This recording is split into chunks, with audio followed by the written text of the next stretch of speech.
Hello, everyone, and many thanks for joining this stream. And of course, many thanks to all the members of our community who will either join later on or will watch this video in a recording during the day or tomorrow. Today is, of course, 13th of August. Now it's 11 o'clock in the morning, Moscow time. And as always, I have prepared quite a number of news on some major developments. And hopefully, you will find news segment informative and useful. And if so, dear friends, please like the video and leave some commentary after the stream ends in the comment section. That will be helpful to deal with the algorithm. And after news segment, I will join community chat for a little while. And in case you have a question or you want certain comment to be highlighted during the question time, please use capital letters.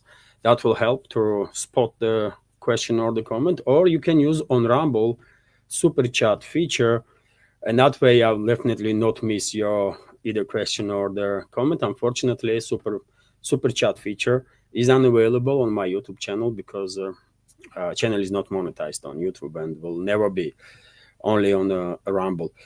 Okay, that's been said, dear friends. Let's start with the news segment. And today I'm going to start with the latest updates in regards to special military operation.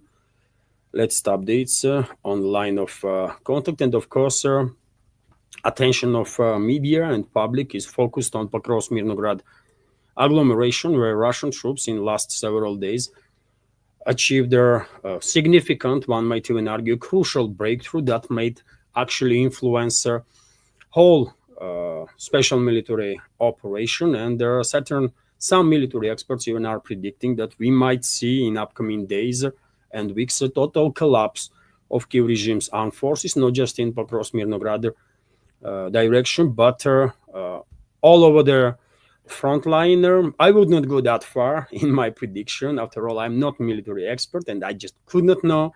But nevertheless, updates are, dear friends, that Russian armed forces cut last supply line that Kyiv regime's forces have in Pokrovsk, Mirnograd cities and surrounding couple of villages as a result of Russian breakthrough from a northern side. For example, Russian troops are on the outskirts of Novoalexandrovka settlement.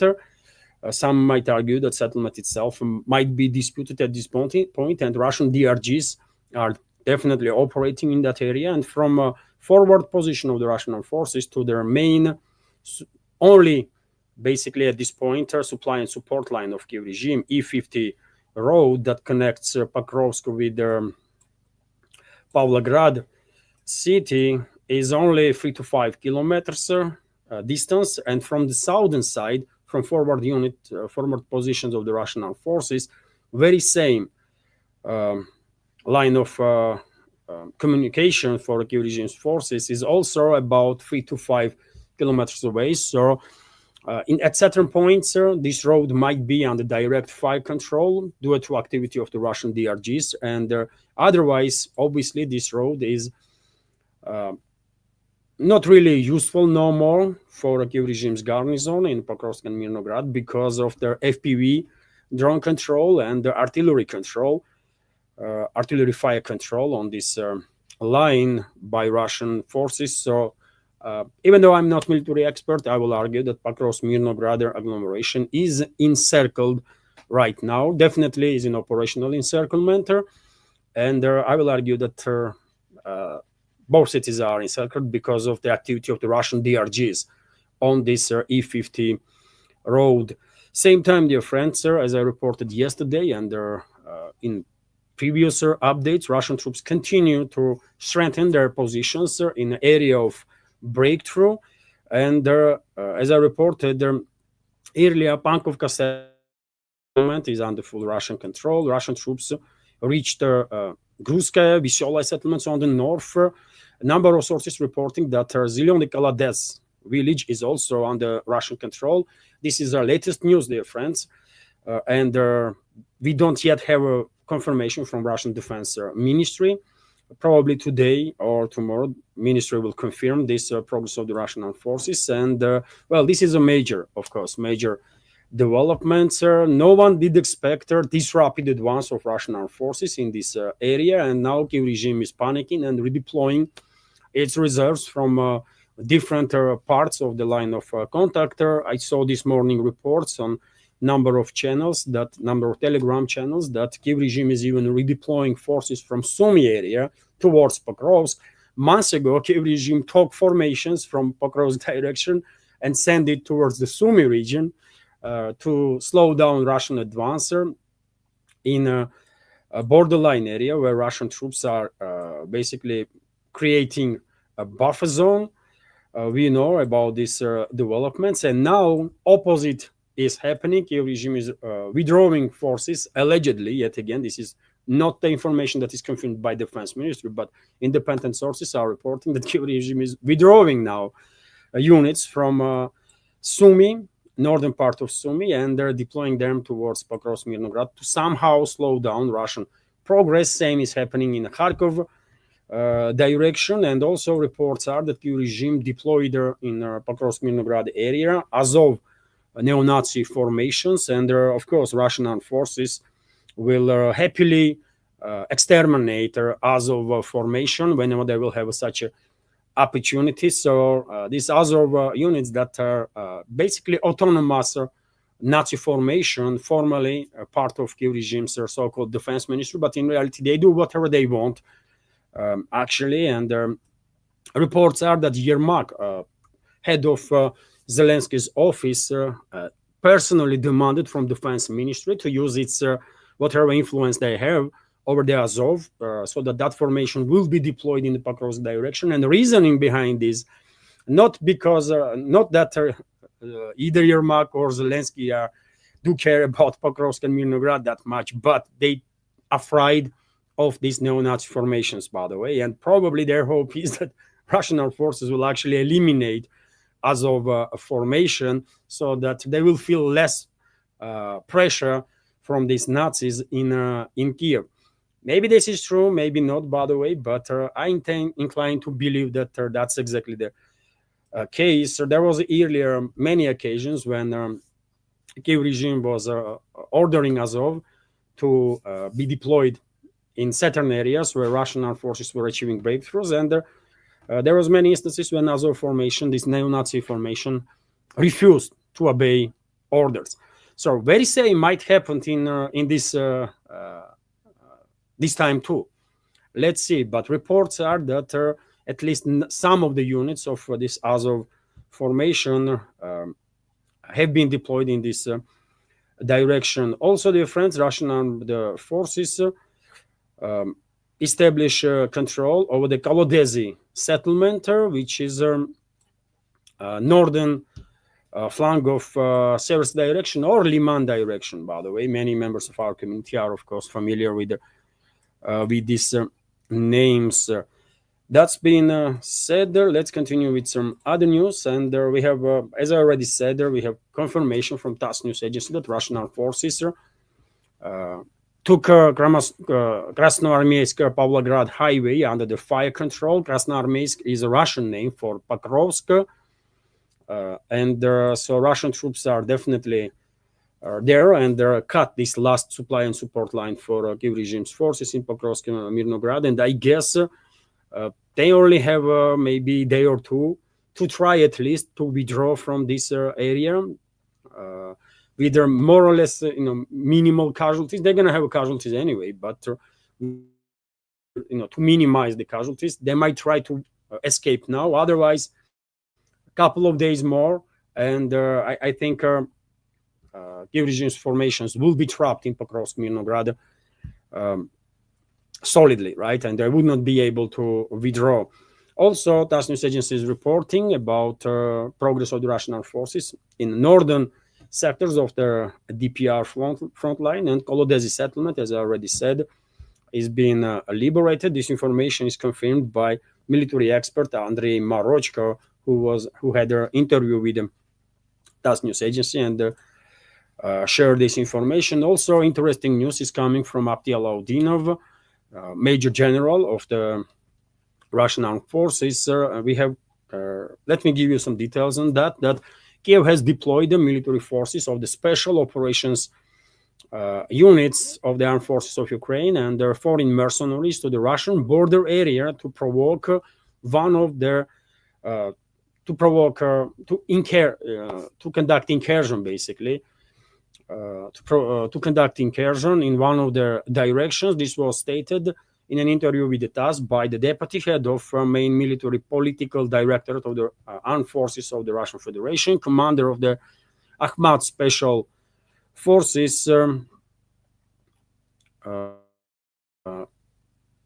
Lieutenant General, not Major General, but Lieutenant General Abdi Alaudinov. And this is also important because due to upcoming announced summit between Trump and Putin in Alaska, there is a high probability that Kyiv regime and its NATO backers, especially from Europe, globalist and globalist control regimes, might try and probably will try to derail this summit. And one of the ways they can do it is to orchestrate some sort of incursion into Russian territory, or to conduct some false flag operation on Kyiv-controlled territory and then blame Russia. And I have news about that that I will share in a minute, in a couple of minutes. RIA Novosti, meanwhile, is reporting that according to Russian Defense Ministry's latest update, air defense systems on duty during the nighttime intercepted 46 drones that were launched by Kyiv regime with assistance of NATO to strike deep into Russian territory. And I can give you some specifics on that. 15 drones were intercepted over the Bryansk region, 11 over the Volgograd region, 7 in Rostov region, 5 in Krasnodar Krai, 2 each in Belgorod and Voronezh regions, as well as in Crimea and over their waters of the Azov Sea. No reports at this point about casualties or more or less significant damage as a result of this yet another attempt of NATO and NATO proxy regime to strike deep into Russian territory. If any update on that, of course, I will share additional information on my Telegram and Twitter X pages or in next updates. And also, dear friends, I want to share with you a short video and the information that footage appeared on internet of deployment of Russian laser air defense system in action against the Ukrainian/NATO long-range kamikaze drone. And I have not seen before this weapon, this laser or high-energy beam weapon system being deployed on the battlefield. Maybe there was instances, by the way, but this is first time I have seen such a video, and I want to share it with you. Let me cut this sound. So this is the video, by the way.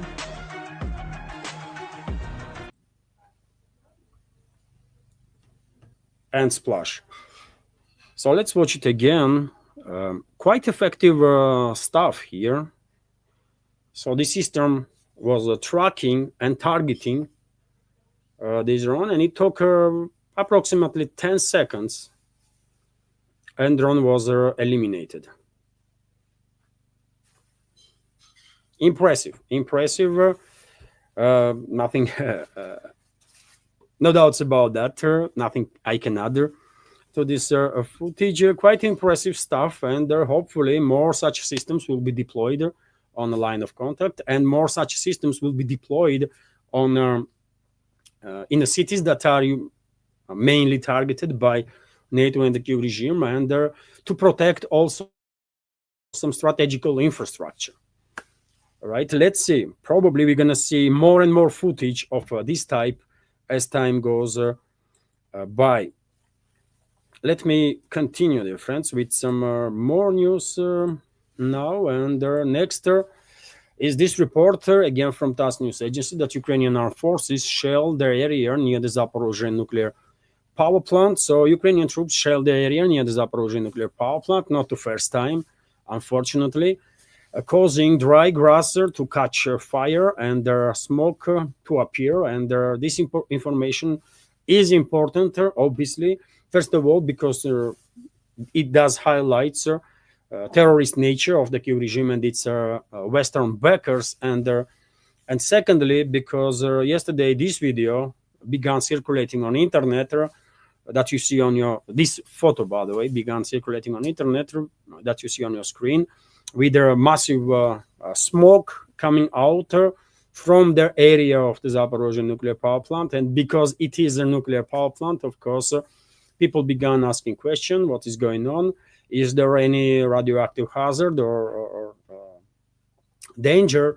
And obviously this kind of information was necessary to be shared with public to make sure that there is no panic, because obviously nuclear power plant is a serious matter, and any attack on nuclear power plant is a serious matter. Unfortunately, this objective truth, by the way, is no longer considered as such by the Western elites, and that's why they are basically orchestrating constant attacks on Russian nuclear power plants with the hands of their proxy regime. And after all, we all know what happened just a couple of months ago with Iran's nuclear program, with Iran's nuclear facilities. Israel and US didn't shy away to target nuclear facilities and risk big time that are not just the Middle Eastern region, but also quite much wider area could be contaminated with radioactive particles, right? So therefore, we know what the real face of the Western ruling class is, Western elites, and therefore we know what kind of elements their proxy is going to be, right? So yet another attack on Zaporizhia nuclear power plant. This time, I will say miraculously, there was no significant damage done to nuclear reactors themselves, but you never know what's going to happen tomorrow, by the way. We might see far more serious attacks in this direction. And before I continue, dear friends, let me just highlight that this independent media project from Russia exists solely as long as I have your support, community support, to maintain this project and the channels. And if you like my work, if you want to see potential for the development of this project, please consider to join Patreon community for this project, or sponsors. If you want to assist, if you want to help, you can do it through several means. You can donate to the project through PayPal platform or Boosty platforms. You can subscribe to my Patreon page or page on Boosty. You can use crypto. And during the live streams, because I'm streaming simultaneously on both my channels on YouTube and Rumble, during the live streams, you can use super chat feature on Rumble, on my Rumble channel, or become a premium subscriber. There, obviously, everything counts. All the help and support to maintain this project. And many thanks to everybody who already helped and continues to support. Thank you very much. That's being said, dear friends, let me continue with some more news. And next is, of course, this upcoming summit itself between US and Russian presidents that will take place in Anchorage, Alaska. We now have some specifics where this meeting will take place. Yesterday, White House Press Secretary Caroline Leavitt made the official statement that yes, meeting gonna be in Anchorage, and later on, it was confirmed that this meeting will take place on a military base. So the meeting between Russian and US Presidents Vladimir Putin and Donald Trump, scheduled for August 15, will take place at the joint US Air Force and Army base Elmendorf-Richardson in Anchorage, Alaska. This was reported by CNN, citing White House officials. And so Caroline Leavitt herself actually confirmed that meeting place is Anchorage, although she did not specify which military base. And now we have this additional information that it's going to be Elmendorf-Richardson Air Force and Army base for maximum security. Obviously, it does make sense that this meeting will take place on that area, on a base which is secure, should be secure anyways, right? With or without leaders of the two countries coming in. Also, dear friends, before Trump-Putin meeting takes place, Lavrov and Rubio had a phone conversation, foreign minister of Russian Federation and Secretary of the State of US. So the foreign minister Sergei Lavrov spoke by phone with the US Secretary of State Marco Rubio. Russian foreign ministry reported discussion was held on certain aspects of preparations for the upcoming meeting in Alaska on August 15 between Russian President Vladimir Putin and US President Donald Trump. Parties confirmed their commitment to a successful meeting between the two leaders of the states, and obviously because sides did not really have much time, one might argue, to properly organize this meeting or to reach a wider range of agreements on wider range of issues.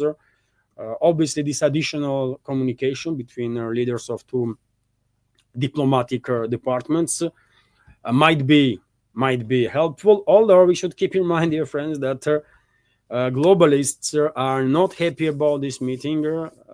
Globalists and globalist control regimes in Europe, their allies in US are also not happy with this meeting. There is a high volume of attacks on idea itself. There is a high level of criticism of Washington for proposing this meeting and hosting it. And as I said, by the way, some provocations to be expected to derail basically these talks. So I guess Moscow and Washington, both security services of both countries, are in close cooperation to make sure that no false flag operation or no any other sort of a provocation will influence whatever plans they actually, or leaders of the two countries actually have to hold successful negotiations, let's say.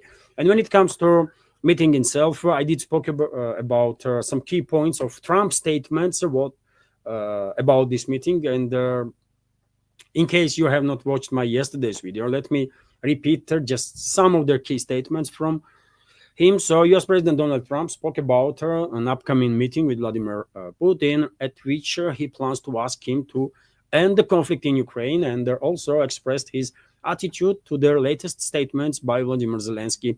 Main points, excuse me, meeting with the Russian president will be preliminary. Okay. And dear friends, let me add that I think this meeting will be more about bilateral relationships, and that's going to be the main key topic of the discussion. And they will also discuss Ukrainian crisis, of course. How about how without it? But I don't think Ukrainian topic gonna be the main one. Probably both presidents, Trump and Putin, will test the ground in regards to potential improvement of the relationships between the two sides, and in regards to areas where two countries actually might cooperate successfully, right? This is, as Trump said, going to be a preliminary meeting, so it's a test of the ground, right? But nevertheless, I think there is many areas where Russia and the US can cooperate successfully, right? It is in interest of both countries, and well, even though I have no trust either in Trump or his administration or anybody when it comes to Western political elites or the Western ruling class, but nevertheless, let's give it a chance. I mean, maybe this meeting will be, after all, some sort of success, or maybe even big success. Only time will tell, isn't it? Nevertheless, let's continue. Trump is confident that he will understand whether an agreement on Ukraine is possible within a couple of minutes of the start of negotiation. I mean, he loves to brag about how great negotiator he is, or deal maker. Okay. The American leader is unhappy with Zelensky's statements that he will need constitutional approval on territorial issues. Polls show that 88%, according to Trump, of Ukrainians want a peace deal with Russia. He also went to say that after the talks, he will call Vladimir Zelensky and European leaders. US president intends to organize a meeting between Putin and Zelensky, while he himself intends to attend if necessary. Trump said he will try to return some of the territory to Ukraine, some of the territory that is liberated by Russian forces at this point. Europeans are tired of conflict in Ukraine, allegedly, according to Trump. Of course, he means European elites, and I have to disagree on a number of points here with the U.S. president. But nevertheless, this is some key points of his statement. But yet again, I think meeting between the two presidents, if this meeting will actually take place, because there is a high risk that globalists and globalist control regimes, their allies, going to try to derail this meeting. But if they fail and meeting will take place, I think mainly sides will discuss bilateral relationships and areas of potential cooperation that will benefit both sides. I spoke about these areas or this topic in little more detail yesterday, so no need to repeat myself, I guess. And of course, they will talk about Ukraine also. And in the media, by the way, media will pay attention most likely only to Ukrainian topic, basically almost completely ignoring all the other areas where sides might actually have interests to cooperate. But anyways, as I said, dear friends, there is a high risk that globalists and globalist controlled regimes in Europe, their proxies in Kyiv will try to derail these talks. And the defense ministry of the Russian Federation made a statement about it exactly. Let me give you some details on that. So Russia's Ministry of Defense has alleged that the Ukrainian government is preparing high-profile provocation intended to derail their upcoming Russian-American summit scheduled for August 15.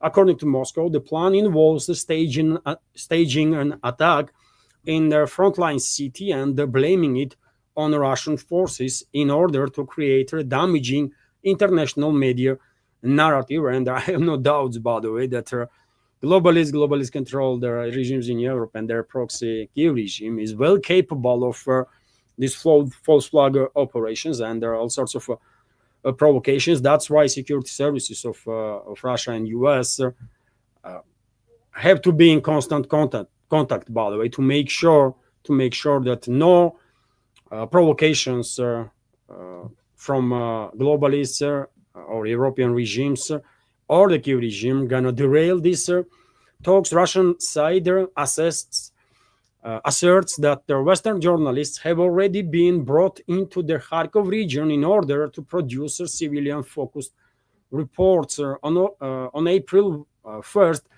2022, the Zelensky government accused the Russian military of massacring civilians in the town of Bucha near Kyiv. You all know and are familiar with this Bucha story, isn't it? Which was clearly crime committed by Kyiv regime, right?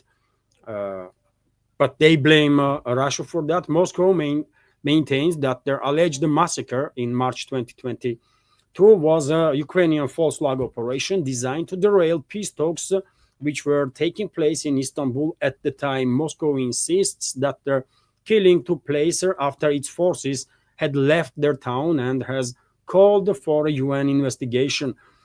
And still to these days, by the way, Moscow's request about names to be released of people that were killed in Bucha have not been accepted by Kyiv regime. Question is why?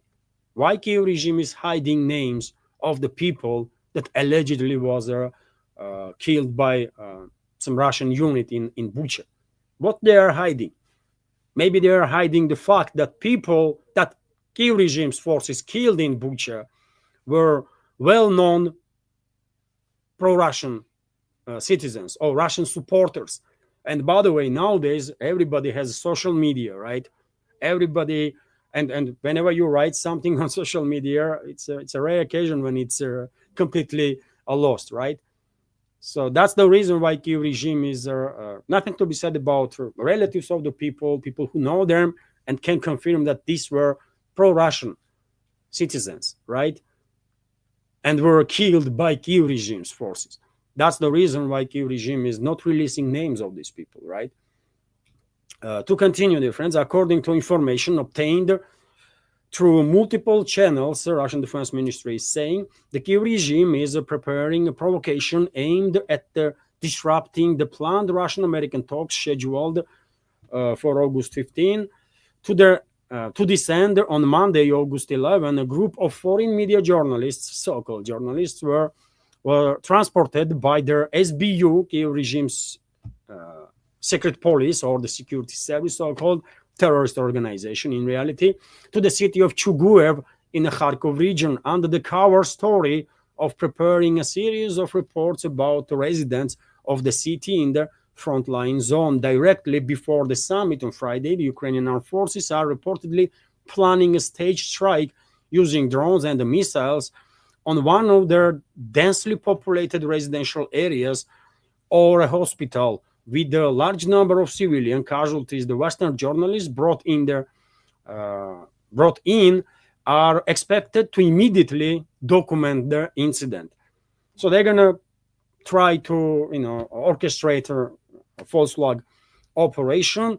It might be Chuguev, by the way. It might be any other area, and not just on Kyiv-controlled territory, right? So we should keep in mind such a possibility, obviously. But well, it is good that Russian Defense Ministry is making such statements and informing public, not just in Russia, but also worldwide, so that if anything happens, we know straight away that this was a provocation, false flag operation by Kyiv regime and their masters in Europe, right?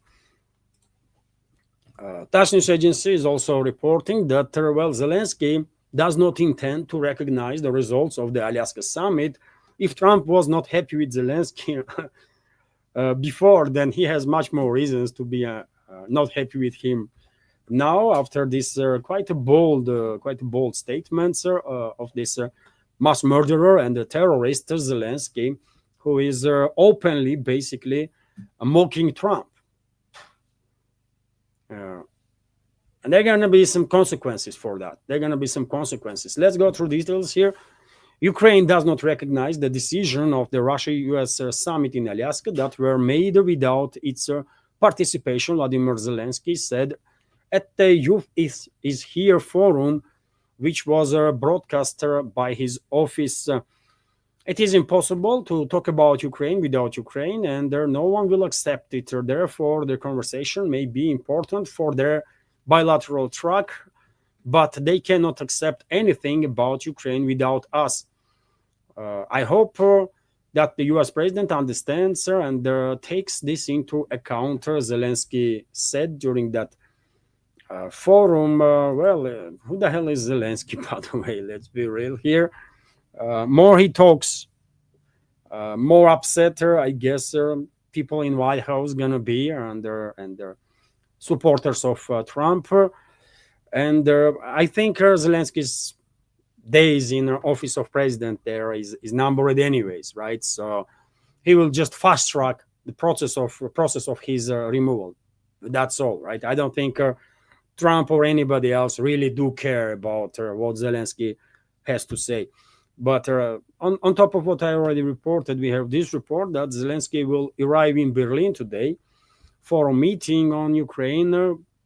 Initially, this was reported by Bild, which is citing its own sources. The German cabinet reported yesterday that the Merz will hold their online meeting on Ukraine today ahead of Russia-US summit in Alaska, and reports are that Trump might also join this meeting of leaders of globalist control regimes in Europe, also their proxy Zelensky, via video link. So let's see. Probably, yes, Trump will join that meeting. Some statements might be made after that. And of course, I will report about those potential statements too. And while all this is happening, by the way, very interesting information is coming from Turkey in connection with Zelensky and his inner circle. And this report is that, criminal regime in Kyiv, Western-backed terrorist regime of Zelensky, basically, is funneling millions to the Middle East. According to Turkish media, there entourage of Ukraine's Vladimir Zelensky transfers $50 million every month to bank accounts belonging to two companies based in United Arab Emirates. The Turkish newspaper Aydin Leak reported on Monday the funneled money was reportedly obtained through corruption. And by the way, this is just one line of money laundering that this Turkish media outlet find out about. Every month, 50 million. Through just one line of money laundering. Can you imagine overall volume of Western taxpayers' money that was stolen by Zelensky and his criminal associates, and also by their Western masters, by the way, because obviously they are getting some kickback, right? They are funneling hundreds of billions of dollars formally to support Ukraine. In reality, all they want is to prolong this proxy war as much as they can and to harm Russia as much as they can. But same time, they are expecting some kickback, right? And I guess if Zelensky and his associates stole billions, their Western masters, they stole tens of billions, for sure. By the way, and that's the individuals that allegedly Western public is supporting, majority of it. Shame, by the way, which is a shame, obviously, but it's crazy, isn't it? Just one line of money laundering is working with the $50 million on a monthly basis. They probably have dozens and dozens of such lines, right? So it's clearly billions and billions that they are stealing. Anyways, let's continue, dear friends. As I already mentioned, Germany has announced their online meeting on Ukraine ahead of Russia-US summit. Zelensky will join personally this meeting. Some other so-called leaders in Europe, and Trump probably will join via video link. And while Germany's leadership is doing whatever they can to harm Russia, whatever they can to put Germany itself and people of Germany in harm's way while provoking direct military escalation with the Russian Federation. Well, it seems like more and more people in Germany itself are beginning to wake up, right, and oppose these crazy elites that they have. And that's why, allegedly, Alternative for Germany party is now most popular in the country. So the right-wing party Alternative for Germany, AfD, has overtaken Chancellor Friedrich Merz's conservative bloc to become the country's most popular party, new survey shows. According to the RTL NTV trend barometer poll released on Tuesday, the AfD is at record 26% supporter, 1 point ahead of ruling coalitions Christian Democratic Union and the Christian Social Union, which have fallen to 24% of support, their lowest level since 2021. Social Democratic Party is at 13% of support, the same as Greens, while the Left Party sits at 11%, with all other parties in single digits. And this is a big deal, by the way. This is a clearly big deal because, yet again, more people will wake up, not just in Germany, but all over the Europe, the better. Better for them and better for security, safety and security of this part of the Eurasian continent, right? Because somehow, if Europeans will manage to reclaim their own countries and their own destiny, I'm quite sure they will put in position of power people that will base their policies on actual national interests. And in that case, I'm quite sure Moscow will find it very much possible to de-escalate with European capitals where these processes will take place.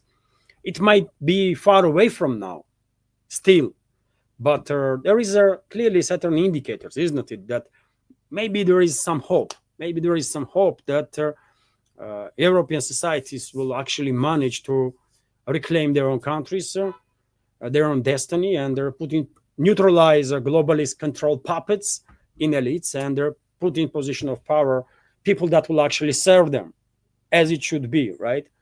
So very important news in my opinion. Also, what have I bookmarked for this news segment? This report, dear friends, that the Telegraph, British media outlet or British propaganda outlet, is reporting that London urges French President Macron, and German Chancellor Friedrich Merz to refrain from commenting on the Trump-Putin talks. British officials are increasingly concerned about the French president and the German chancellor's public comments on Ukraine's future.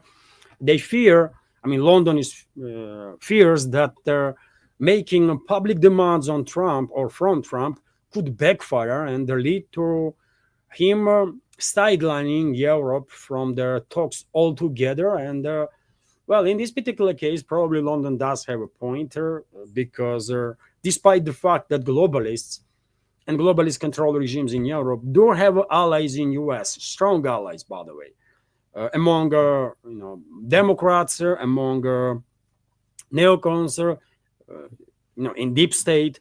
Nevertheless, seems to me that this America First group, let's call them that, people, influential forces that are more focused on US itself, right? Seems to me that those people are yet again trying to strengthen their positions, and they might use their leverage, or they might use their influence over the Trump to actually sideline globalists and their puppet regimes, not just in Europe, but also their allies in US itself. So we might see some very significant changes in the dynamics between US and Europe in that case. Let's say that will be good, by the way, for people of both countries. Weaker the globalists become and less influential, then more chances European societies will have to reclaim their own countries, right? And they're more focused on itself US will be, they're better for US citizens too. It's just that simple, isn't it? To continue, dear friends, very disturbing news was published by Foreign Policy, according to which Israel is likely to start a new war with Iran before December and possibly even by the end of August. The portal believes that Israel's June war was not entirely related to Iran's nuclear program, but was largely aimed at changing the balance of power in the Middle East. So a second attempt is quite possible. It is noted that Iran is expecting an attack and is preparing for it. And unfortunately, I think there is actually high risk of second wave of attacks on Iran. Globalists, as you know, I said many times before, globalists are very much inclined to provoke a regional war in the Middle East on religious and ethnic lines, because they want together with their Zionist and their neocon allies, they want to shut down navigation in the Persian Gulf and cut off China from its main energy source that Persian Gulf countries are at this point, right? And they failed to achieve this during their recent war, 12-day war. And they might use their influence in the region and their secret services, their assets, to basically try it again.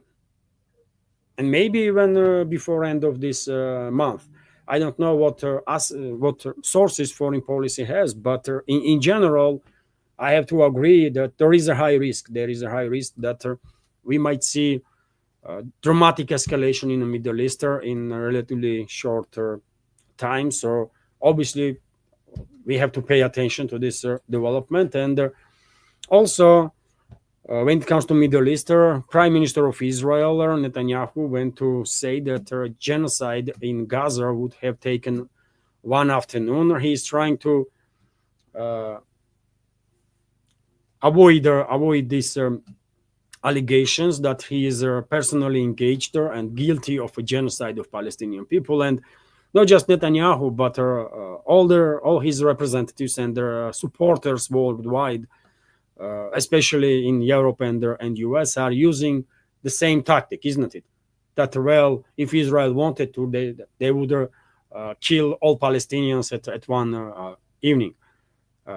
Probably they're thinking that this crazy false narrative will somehow influence world community that is absolutely convinced that Israel has committed genocide and continues to commit genocide against Palestinian people. So Israel, let me give you some details here.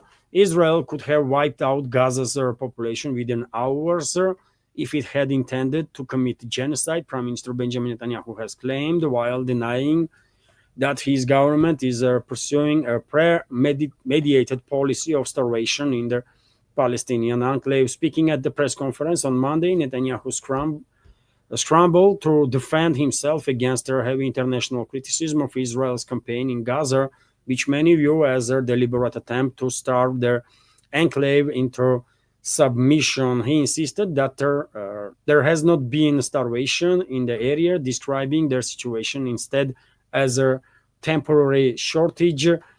Total disgrace of humanity, by the way, Israeli leadership is, and majority of Israelis, right? They are human scum. I'm telling you, by the way, they are fascists and they deserve no respect whatsoever. They are, as fascists don't deserve any respect, right? And therefore, obviously, more needs to be done from world community to demilitarize and denazify this freaking disgusting elements that are directly engaged in the genocide of Palestinian people or are actively supporting it. And until world community will get united and actually demilitarize this and denazifies Israel, no one should expect a long-lasting peace there. These are fascists, by the way, and the only way you can deal with the fascists is either to neutralize physically or to denazify. That's the only ways, by the way, world deal with Nazi Germany. That's how it is, right? And Israel is a fascist state, undoubtedly, and the only way to deal with it is to demilitarize and denazify. That's it, period, by the way. There's nothing to add there. This modern Israel disgusts me absolutely, by the way. This is a absolutely disgusting entity and disgrace of humanity that this fascist entity still exists, by the way. What else can we say? They are committing genocide. They are killing innocent people literally every minute. And according to reports, they already killed from 200,000 to 300,000 people. Even Western, you all remember, isn't it? Even Western, well-respected medical journal Lancet reported that most likely Israel, and this report was made almost a year ago now, definitely more than 6 months ago. They reported that they think Israel, due to these criminal actions of the Israel, over 100,000 civilians were killed, most likely 200,000. And just a couple of weeks ago, there was another report that suggests that more than 300,000 civilians were killed due to this inhuman terrorist actions, fascist actions of Israel.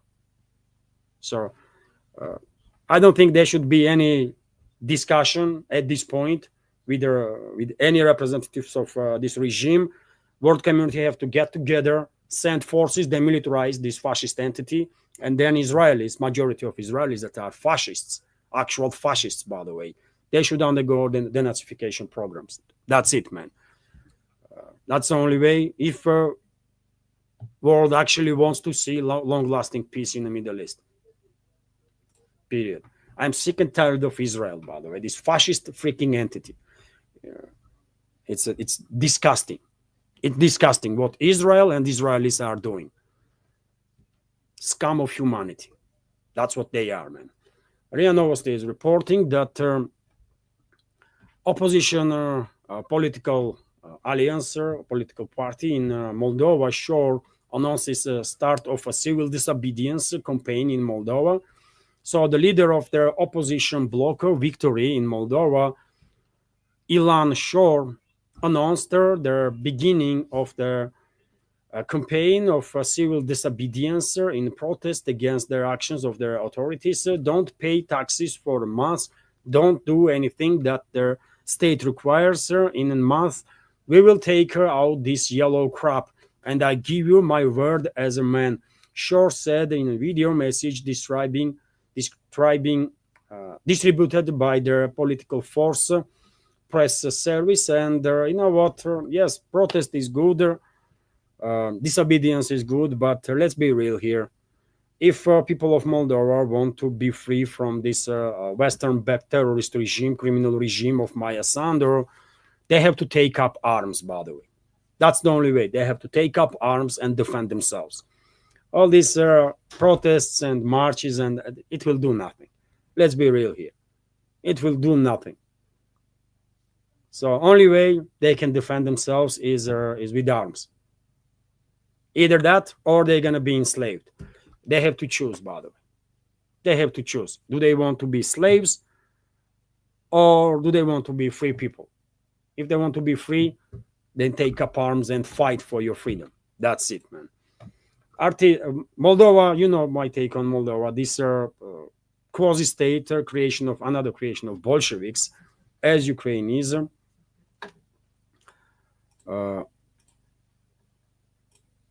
As Ukraine is, I forgot to turn on screen capture. My apologies for that technical error. And so yes, you know my take on Moldova, by the way. This creation of Bolsheviks, as Ukraine is, will definitely destined to undergo full-scale disintegration. Part of it will eventually join Romania. Other parts will either go fully independent or will join Russian Federation. That's the only way, but there is no any other possibilities there. RT is also reporting that UK releases 26,000 inmates earlier due to a lack of prison space. And so, well, citizens of UK should get ready, by the way, for a hike in a crime. UK is already experiencing some unprecedented level of crime, especially in the big cities, right? In London, by the way, in central London even. Allegedly, I last time I was in London, I mean, it was a very different city a long time ago, I don't know, 20 years ago, 25 years ago. But nevertheless, it was a wonderful, safe city then. But now situation is very different.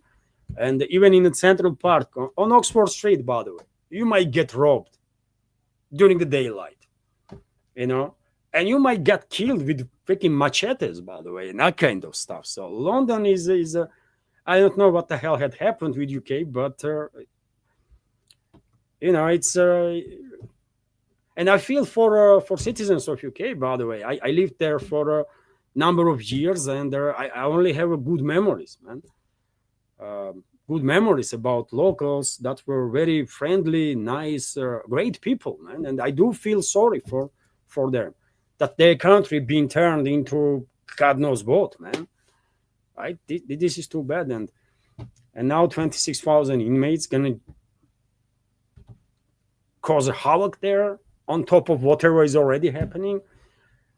Crazy, by the way. Of course, not all 26,000 gonna continue their criminal activity. Some of them hopefully will try to resocialize and become decent citizens, sir. But nevertheless, this is bad news for UK citizens, man. They should get ready for further hike in crime. RIA Novosti is also reporting that when it comes to these high levels of crimes, by the way, in the Western countries, in Western capitals, then, well, Washington is another one, isn't it? And Pentagon And Pentagon sends about 800 National Guard troops, by the way, to Washington to assist local law enforcement. So the Pentagon has sent about 800 National Guard troops to Washington to fight crime. The agency's website reports, which is crazy, by the way. I mean, situation must be really dire if local police is not enough, and they need military assistance to keep situation under control. Yet again, I have never been in Washington. I don't know what the hell is going on there, but if Pentagon is deploying its troops, then that's quite telling, isn't it? That's quite telling, man. Degeneration of the Western world is accelerating in literally on year-on-year terms, and is already, one might argue, on extreme levels, right? Due to actions of their elites in these Western countries, isn't it? Not because of societies there are destroying their own countries or the social fabric, no, but because local elites, local political elites, and so on, are messing around their very same social fabric, right? Messing around all sorts of crazy ideas and the crazy policies, and that's the result. All they cause is havoc all over the Western world, by the way. Am I correct? Am I correct? RIA Novosti is also reporting that Switzerland joins EU's anti-Russian sanctions. What a surprise! What a surprise! Is Bern still pretends to be neutral? So Switzerland has joined the EU sanctions against Russia, according to a statement on the website of the country's Federal Council. So Switzerland has accepted a number of amendments submitted by the EU as a part of 18th sanctions package. This measure will enter into force on August 12, it says. So yesterday, but since yesterday, Switzerland joined this 18th package of anti-Russian sanctions too, as it did with the other 17, right? And will do with the 19th and every next sanctions package that Brussels is going to come up with, which is crazy, by the way. I mean, Switzerland had benefited greatly due to its more or less accepted by the world neutrality, or believed neutrality, but last decade, 15 years, things began changing big time, right? Switzerland began losing its status as a neutral country, and when special military operation began, by the way. That was basically end of Swiss neutrality, because Bern time and again was in support of all anti-Russian steps that collective West took. Literally all of it, by the way. They supported everything, right? They even sent weapons, by the way. They even sent weapons, although Bern was claiming that her Swiss weapons end up in Kyiv regime's hands through some third parties and so on. But who's buying that crap, man? No one, right? So yeah, Swiss as a neutral state is no longer exists, right? They can join NATO right tomorrow, by the way. No one would freaking care, because no one considers them to be neutral already. And also a couple of more news difference for this news segment, and I will join community chat after that. Bloomberg reported that Russia keeps crude export flowing ahead of Trump-Putin summit. So Russian oil supplies to India continue despite the Trump's threats to impose additional tariffs. I mean, Trump already imposed 50% tariffs on India, right? And not because of the Ukrainian crisis or because India is buying oil and that supports Russia, but because U.S. actually wants, by the way, companies, Western companies that are, in my personal opinion, this is my take. What is happening is, I think U.S. wants, first of all, to replace India as a main middleman when it comes to exports of the Russian energy sources, and in Alaska, in 2 days, probably this possibility will be discussed by delegations of two countries, by presidents of two countries potentially, right? So yes, U.S. wants to replace India to become our main middleman when it comes to Russian energy exports, and they're also, by the way, also U.S. wants mainly Western companies that are transferring now manufacturing capabilities from China to India to move those plants not to India but to U.S. itself. That's the also reason why U.S. is tariffing India this high. I remind you, dear friends, that, for example, Apple is withdrawing itself from India manufacturing capabilities and from China, sorry, and moving these plants to India. And already India is one of the main manufacturers, if not the main manufacturer of iPhones, for example, right? And this is just one example. By tariffing India tremendously, Washington wants to send their message, signal to Western companies, including US companies, by the way, to move manufacturing plants from China directly to US, and to remove manufacturing plants that already been transferred to India also, and send it, transfer it to US. That's what is happening, by the way.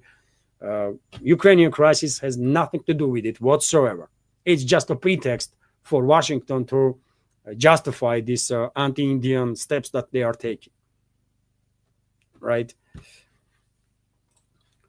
And when it comes to this very topic of relationships between India and US, Indian Prime Minister plans to meet Trump in US in September. So Indian Prime Minister Narendra Modi plans to travel to United States in September to attend a meeting of a UN General Assembly and hold bilateral talks with the US President Donald Trump, the Indian Express reports, citing informed sources. And what can I say, man? I wish good luck to Indian Prime Minister. Maybe he will manage to persuade Trump to act a little more adequately in regards to India, which should be treated by the West as an ally, by the way, not as a hostile, as it is the case now. But I'm afraid Washington is because of the explanation that I just shared.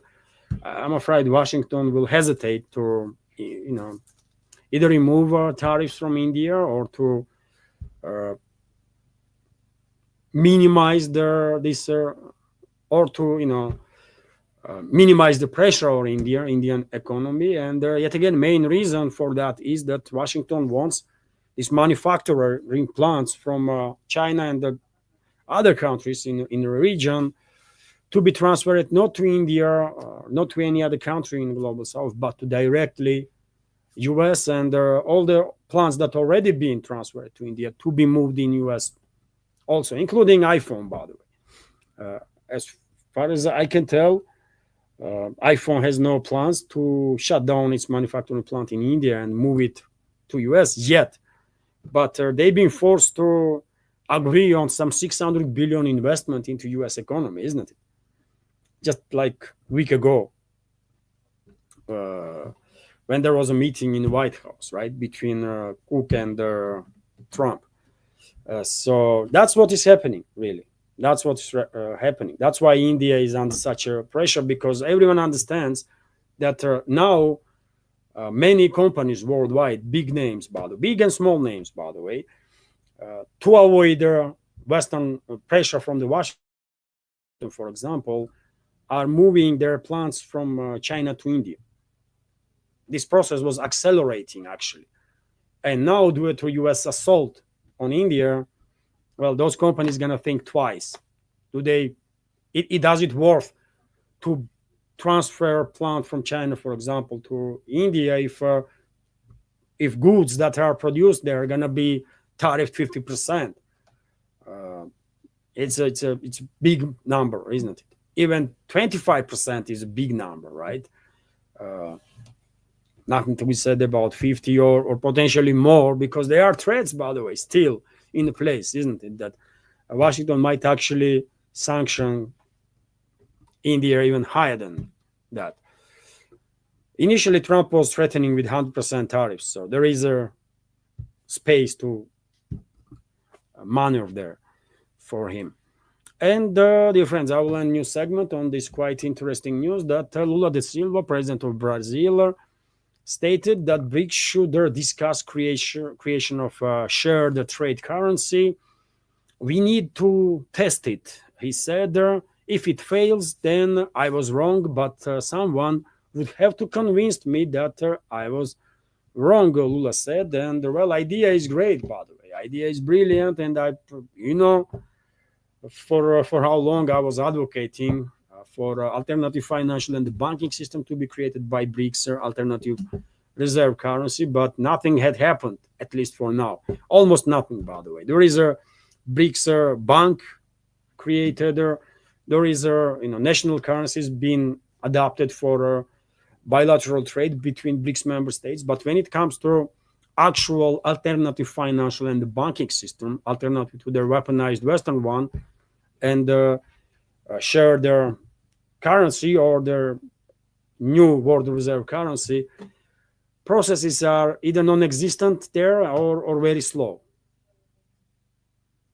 And this is very bad, by the way. Some members of our community took my recent comments in a wrong way, and they somehow began, some of the members of the community somehow began blaming me that I become a anti-BRICS or BRICS skeptic or something like that. No, man.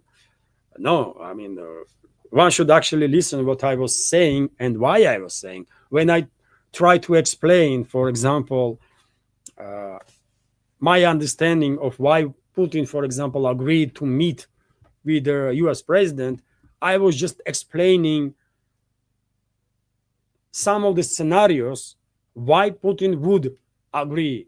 When I was saying what might come out of this meeting, I was just talking about possibilities. That does not mean that I'm somehow become hostile towards the BRICS. I'm skeptical of BRICS for many reasons. And first of all, and I was expressing this, by the way, before. How many times I said that why BRICS is not more active, more proactive to create alternative financial and the banking system, to create alternative reserve currency. How many times did I say it, man? Like 100 times, 200 times in last several years.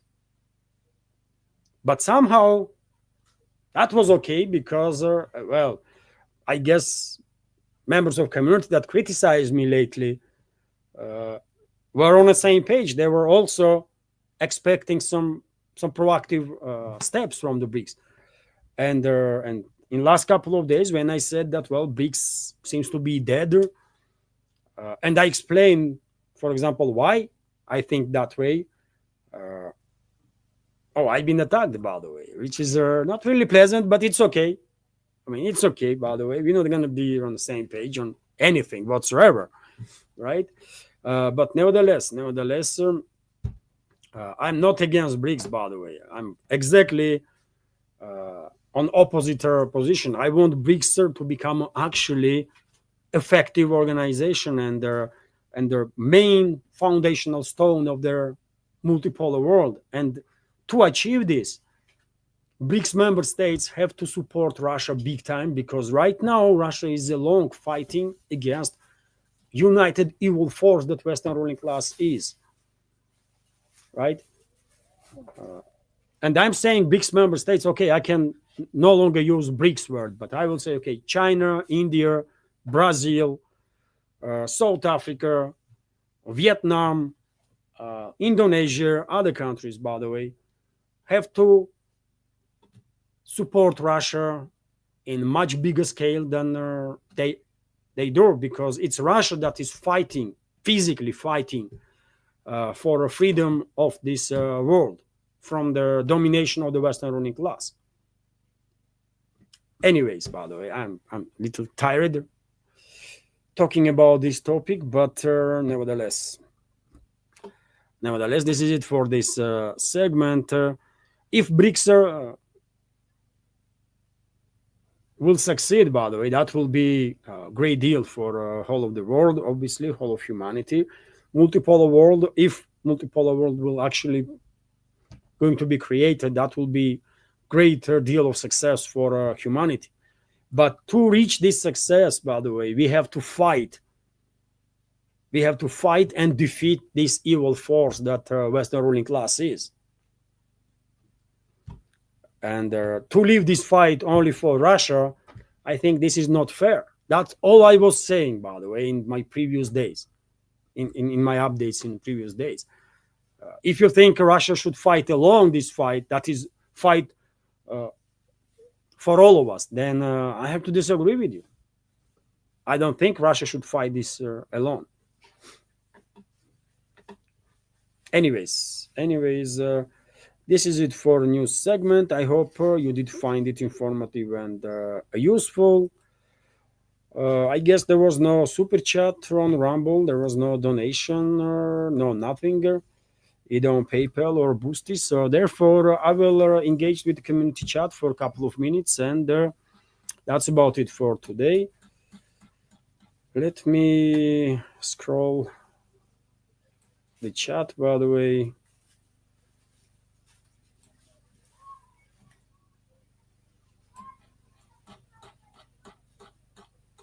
If I see, for a couple of minutes, dear friends, if I see any question that is directed to me, I'll try to answer. If not, then that's, I guess.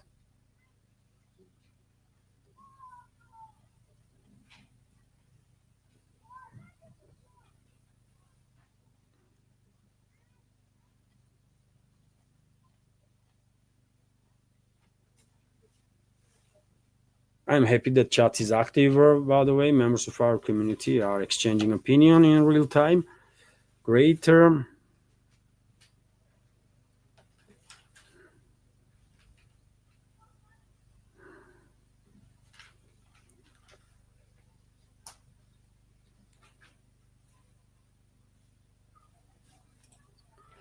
Nidish Kumar is commenting, Levan, I think they will use Kurds and Azeris against Iran. Well, Kurds, potentially, yes. There is a clearly connection between Kurdish forces, terrorist organizations, let's say, that are operating, that are conducting some terrorist attacks on Iranian soil, and the Israeli secret services, for example, or the Western secret services. It is well documented case, isn't it, that these Kurdish terrorist organizations are linked with the Western secret services and Israeli secret services. Nothing new there. But when it comes to ethnic Azerbaijanis in Iran, by the way, one should keep in mind that ethnic Azerbaijanis are allegedly, according to reports that I see, according to statements from the experts that know Iran much better than I know or I will ever know. According to their opinions, Azerbaijanis in Iran, by the way, are one of the most patriotic force and one of the most religious force. And therefore, Western ruling class will struggle to use their proxy Azerbaijan Republic in the Southern Caucasus to basically trigger ethnic Azerbaijanis in Iran to rebel against the Tehran.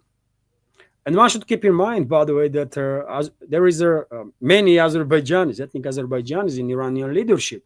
And I believe supreme leader of Iran, previous one and current one, both are Azerbaijanis. Correct me if I'm wrong, but if I remember correctly, yes, supreme leaders of Iran were also Azerbaijanis, by the way, ethnically. So therefore, I don't think West will succeed, West or Israel will succeed to use Azerbaijani ethnic group to devastate Iran. But I'm afraid they might use definitely Kurds, and they might use their leverage over Gulf states, by the way, over the Gulf states to provoke war between them and Iran. Because globalists want long-term shutdown of navigation in the Persian Gulf and the Hormuz Strait. And only way they can sort of guarantee this long-term shutdown if they will provoke a regional war between the countries, war that will be on sectarian and ethnic lines. And as you know, Iran is a predominantly Shiite Muslim country, and Saudi Arabia, UAE, Kuwait are predominantly Qatar, Bahrain are predominantly, maybe Bahrain not, by the way, but others predominantly Sunni Muslim countries. In Bahrain, Shiites might be minority, but their number is very big, if I remember correctly. And in Iraq, by the way, for example, Shiites are majority, actually. So I think in order to shut down navigation for a long term, to hurt China as much as they can, globalists will try to provoke war between the countries in the Persian Gulf. Although they will use all sorts of proxies too, by the way. For example, Kurdish forces also. There is terrorist groups that are fighting in Pakistan and Iran, Balojistani terrorist groups. They will be used. They also are, connected with their Western secret services, Israeli secret services, right? So they do have quite a lot of proxies too in the area to use against Iran.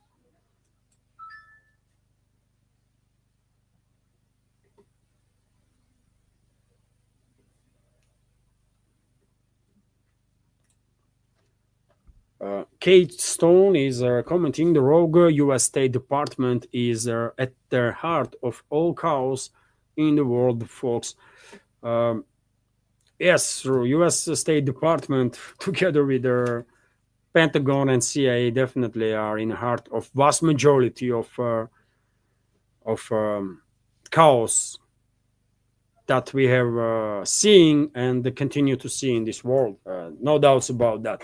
The US was used by globalists as its main enforcer, isn't it? For decades and decades and decades. After Kennedy, by the way, one might argue, US was used as a main enforcer of the globalists, right? And therefore, obviously, US is involved in all the trouble that all the destruction that we have seen in last many decades worldwide. And there was a super chat on Rumble, by the way. Let me highlight this super chat.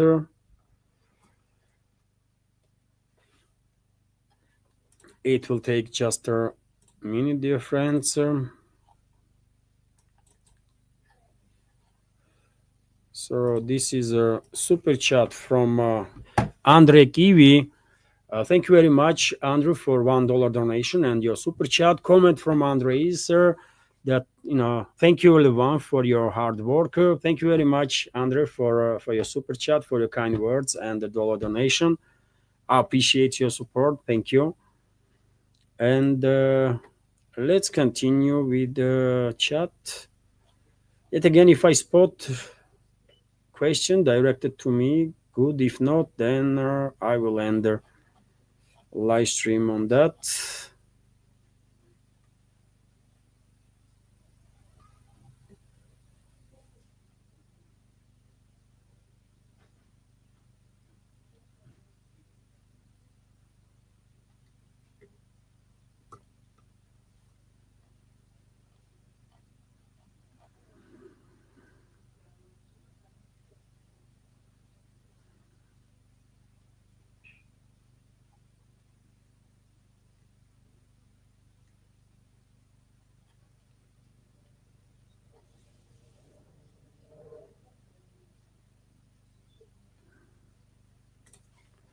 Nidish Kumar is commenting, Levan, you are wrong. Baluchis are against West USA.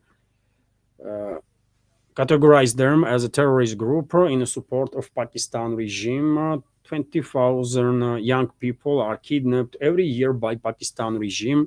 20,000 Baluchi young people That's what Nidish is saying, I think here.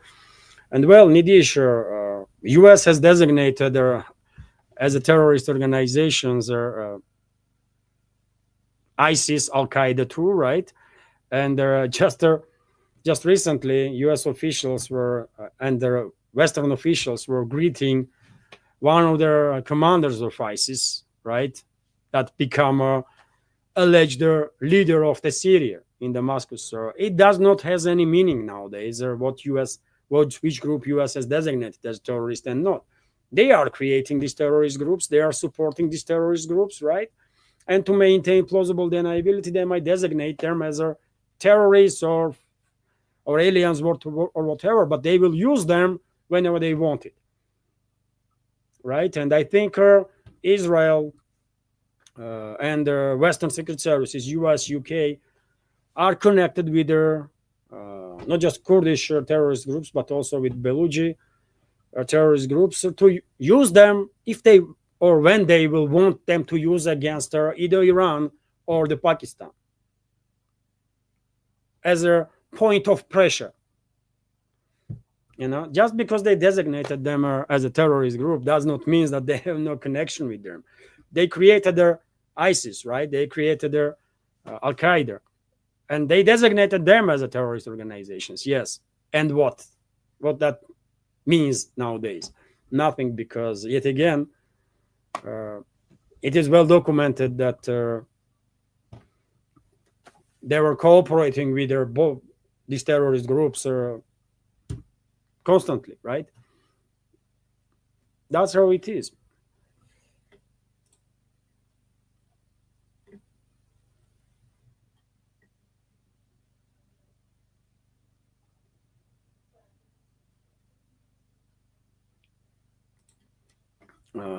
Alan Richard is asking how are Russians reacting to American Azerbaijan US deal? Well, on official level, by the way, Maria Zakharova made a comment on that, official representative of the Russian Foreign Ministry, and well, she used very positive words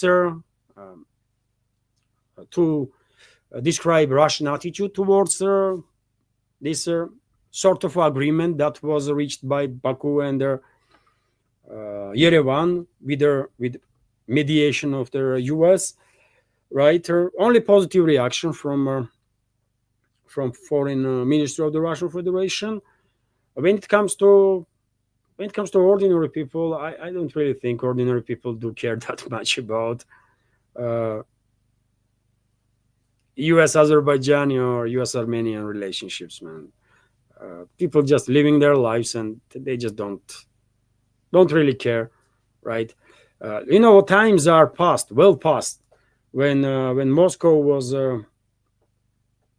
interested in being engaged in all sorts of issues outside of Russia. Now Moscow is more focused on the Russian Federation itself and people too, by the way, right? And that's how it's supposed to be.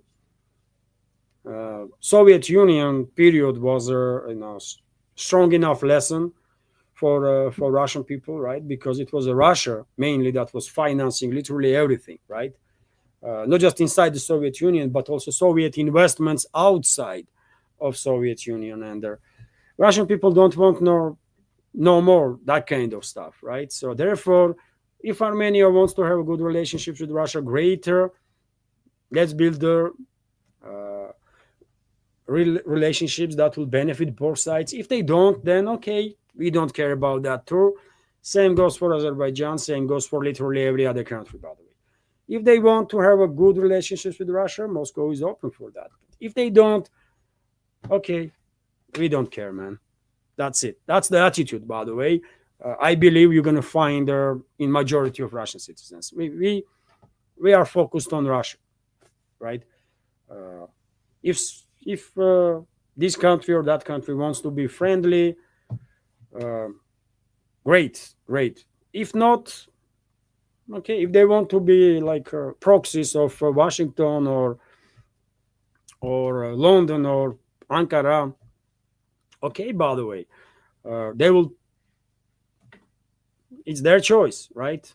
And whatever consequences they will face as a result of this choice, it's up to them, right? It's you know, nobody is happy, by the way, that about encroachment of hostiles, right, towards Russian borders. That's for sure. But at this point, you know, um, I don't think this topic is that important because, well, NATO is in Ukraine already, right? NATO is in Azerbaijan for a long time. Turkey is a NATO, right? And Azerbaijan is a Turkish ally, Turkish proxy, and through Turkey, British proxy, through Turkey, and also British BP, British Petroleum is a British proxy too. So therefore, if US will be there also, I mean, does it changes much for us? Azerbaijan is a anti-Russian proxy in hands of Russian enemies, anyways. One enemy, two enemy, three enemy, they all are enemies, anyways. So we just don't give a damn about it. You know, that's it. And I think it is good that Moscow finally decided to stop playing the games. Azerbaijan was and is an enemy of Russia, I believe. Azerbaijani leadership is hostile to Russia, and Russian leadership was for diplomatic means or whatever, but they were using always very friendly rhetoric. I mean, our strategical partners and our friends. And who are your friends, man? They are Turkish proxies, and Turkey is a historical enemy of Russian Federation. They are British proxies, and UK is a historical enemy. London is a historical enemy of Russia. So how are they our friends or the allies, man, or the strategical partners? They are not, right? So this excess use of diplomatic language was quite annoying, you know, and still is quite annoying for me, and I believe for many people here in Russia. When Russian leadership is talking about some other countries or other regimes, let's say, right, with such a language that our partners. Who are the partners, by the way? I mean, sometimes even nowadays, by the way, Russian leadership might say, in regards to Western ruling class or leadership of this regime in Europe or US or in the West, by the way, our partners. They are not your partners. They are your enemies, man. Why are you using this diplomatic language? At least don't be this excessive in your diplomacy. Don't call them enemies, okay? But don't call them partners too, because as far as I understand this word, partners means that sides have some close relationships, isn't it? And we don't have no close relationships with either European countries or the Northern American countries, or any country from collective West for that matter. So why should we call them partners?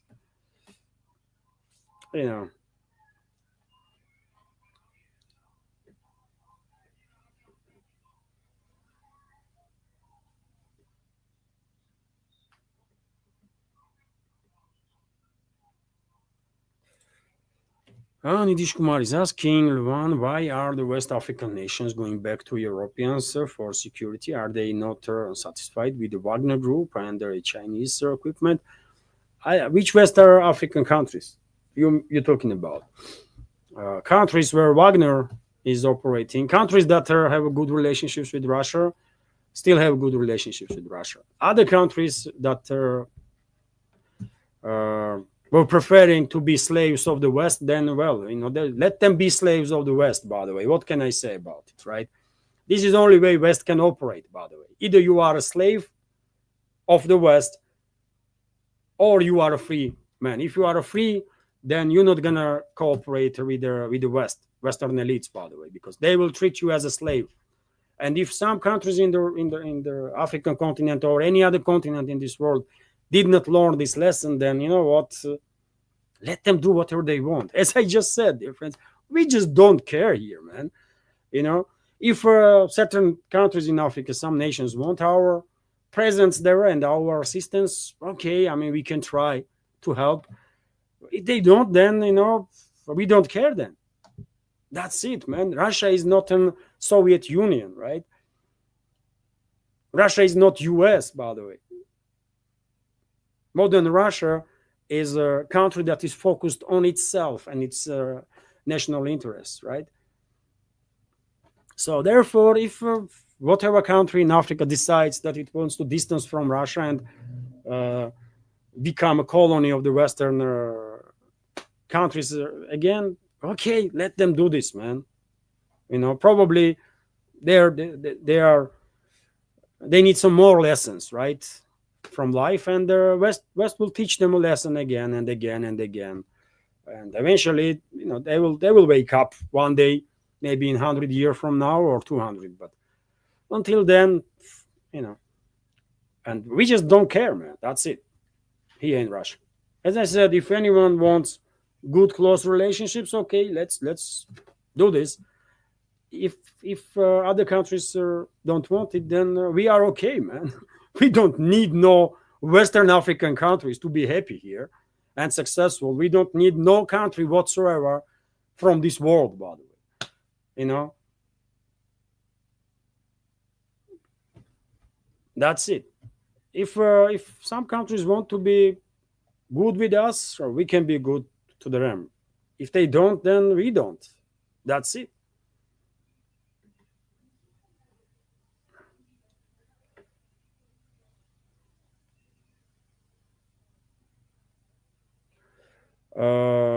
Lynn, I just spotted some comments that there is some, I don't know, man, again, some conflict among the members of community. Please, dear friends, I hate to ban anybody.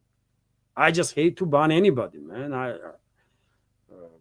Please, let's be respectful to each other, or otherwise I will begin banning people left and right. That's how it's gonna be. Let's be respectful to each other. We don't have to agree with anything we say, right, or anything other people say. It's okay, but let's be friendly, for God's sake. We can exchange opinion respectfully, right? We can say whatever we want about politicians and public figures and those so-called elites, by the way. But let's treat each other with respect. We are ordinary people, by the way, right? And we only have each other, for God's sake. I mean, when we will understand, we as a humanity, that we only have each other, though. Those elites, man, they don't give a damn about us, right? They live in a different world, and all we have is each other, ordinary people, right? If we don't gonna support each other, then we are in deep trouble, man. So better we realize this. Sooner we realize this, the better for all of us. Anyways, dear friends,